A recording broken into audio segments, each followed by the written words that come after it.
ಗುಜರಾತಿನ ಮಹಿಸಾಗರ ನದಿಯ 40 ವರ್ಷ ಹಳೆಯ ಸೇತುವೆಯು ಮುರಿದುದರಲ್ಲಿ ಸತ್ತವರ ಸಂಖ್ಯೆಯು 11ಕ್ಕೆ ಏರಿದೆ. 5 ವಾಹನಗಳು ನದಿಗೆ ಬಿದ್ದಿದ್ದವು. ಹಲವಾರು ಮಂದಿ ಗಾಯಗೊಂಡರು. ಮಹಿಸಾಗರ ನದಿಯ ಸೇತುವೆಯು ಮಧ್ಯಭಾಗದಲ್ಲಿ ಮುರಿದು ನದಿಗೆ ಬಿದ್ದಿದೆ. ಈ ಮುರಿದು ಬಿದ್ದ ಭಾಗದಲ್ಲಿ ಒಂದು ಟ್ಯಾಂಕರ್ ಮೇಲೆಯೇ ವಾಲಿ ನಿಂತಿದೆ. ಅದು ಕ್ರೇನ್ ಮೂಲಕ ಇಳಿಸಲು ಪ್ರಯತ್ನ ನಡೆದಿದೆ.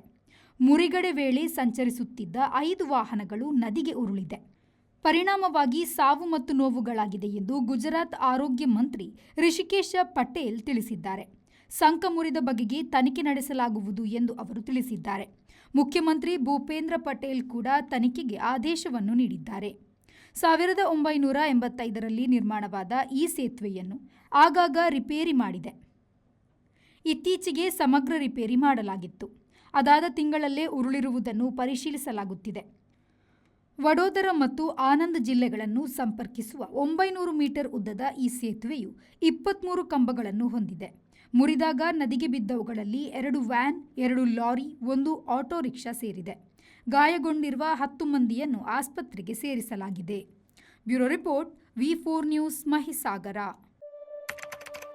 Our vibrant workspace at Ajanta energizes the team, boosting efficiency and productivity.